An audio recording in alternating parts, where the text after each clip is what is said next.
Today, I will be presenting to you Bruno Hussar as a candidate for this year's coveted The Greatest Peacemaker Award.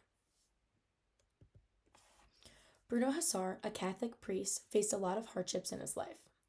His father died when he was 18, therefore, he and his family moved to France where he had to work to support his family. Shortly after, one of his close friends passed away as well. Through his grief, he turned to the Bible. He had a very diverse identity, especially religiously. He connected deeply to both Judaism and Christianity, but became a Catholic priest. He remained close with his Arab loved ones. He even grew up speaking 3 different languages: English, French, and Italian. During his time as a priest, he was called on to help establish a Dominican Center for Jewish Studies in Israel. This was a great success, which motivated him to participate in other activities to establish interfaith harmony. He got an idea for Interfaith Village after the 6-day war between Israeli Jews and Palestinian Arabs. In Ken Beller and Heather Chase's text, Great Peacemakers, he stated the purpose of the village was, begin quote, to show that it was possible to live together in a spirit of equality and brotherly cooperation, respecting differences which would be mutually enriching, end quote. He expected the village to be religious, saying as he came from a very religious background, but it was not. He could have felt disappointed, but instead he still accepted the families with open arms and appreciated their devotion to create peace. Hussar didn't just teach others how to live in peace with one another, but he did the same. After all, it's hard to accept the teachings of someone else who doesn't practice what they preach. His beliefs and actions align with the definition of peace. Vocabulary.com defines peace as, begin quote, a stress-free state of security and calmness that comes when there's no fighting or war, everything coexisting in perfect harmony and freedom, end quote. It's important to include the second statement regarding peacefully coexisting, because the absence of war is only negative peace rather than the positive peace that comes with coexisting in harmony. Establishing this village was not an easy task. Hussar and his friends faced harsh living conditions. There was an abundance of snakes and scorpions, and a lack of electricity, roads, and most importantly, water.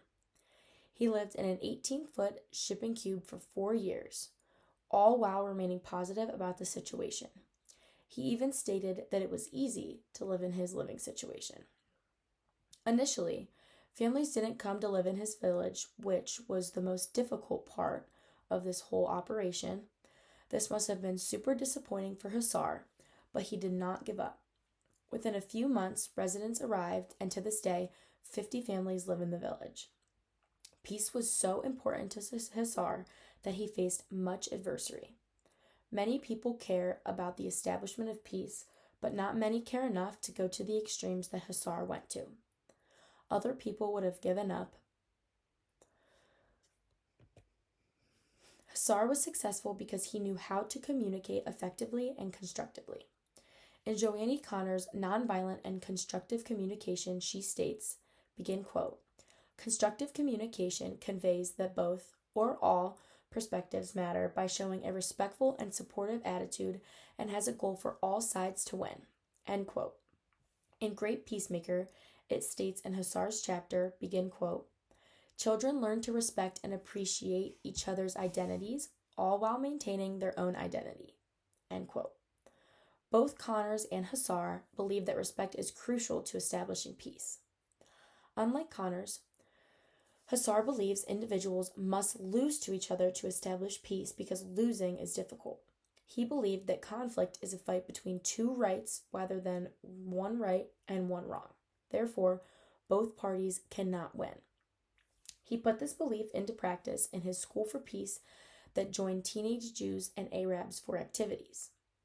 One of the activities made the teens defend the other views during a political conversation. I can only imagine how difficult and uncomfortable this conversation must have been. But Hussar knew that it would allow the teens to truly understand the other's perspective. In Great Perspectives, Hussar states that the teens recognized, begin quote, that maybe the other one is a little bit right and maybe I am a little bit wrong, end quote. At the end of the day, everyone likes to win, but no one likes to lose. Hussar understood this. He also understood the beauty of doing difficult things to establish peace, making him a great leader. Today, over 200 students attend the Oasis of Peace School, and over 45,000 people have attended Hussar's workshops, as stated in Great Perspectives. His beliefs also align with those established in the Barash Nonviolence Introduction, the Gandhi reading Ahisma or the Way of Nonviolence, and the Techniques of Nonviolent Action by Gene Sharp. Although Hussar doesn't speak on nonviolence, he knows that we must do difficult things to achieve peace, such as nonviolence. Nonviolence is difficult because you are not allowed to react when other people are treating you poorly, whether that be emotionally or physically. Hussar understood this. Bruno Hussar went through many hardships at a young age, leading him to religion. He turned to the Bible through his grief. His interest in religion led him to become a diverse Catholic priest, where he would do many great things, like establish a Dominican center for Jewish studies in Israel, creating an interfaith village, and creating the Oasis of Peace School. His belief and actions followed the true definition of peace. He knew establishing peace would require doing difficult and uncomfortable things, which he implemented in both his village and his school. This is what made him so successful. Hussar also practiced what he preached, which also contributed to his success. No one wants to listen to somebody who preaches one thing but does not act on it. He also went to extreme lengths to help establish peace for other individuals, which not many people do. Most other people would have given up way easier, and Hussar never gave up. He displayed incredible selflessness throughout his journey. This is why Bruno Hussar should be awarded the Greatest Peacemaker Award. I'd like to leave you with a Hussar quote included in Great Peacemakers. Begin quote. All the apparently insoluble problems, largely result of fear, might be resolved if each of the two parties concerned were ready to recognize the wrong done to the other and to give up something of what was held by right to pay for that priceless treasure, peace. End quote. Here are my references. Thank you.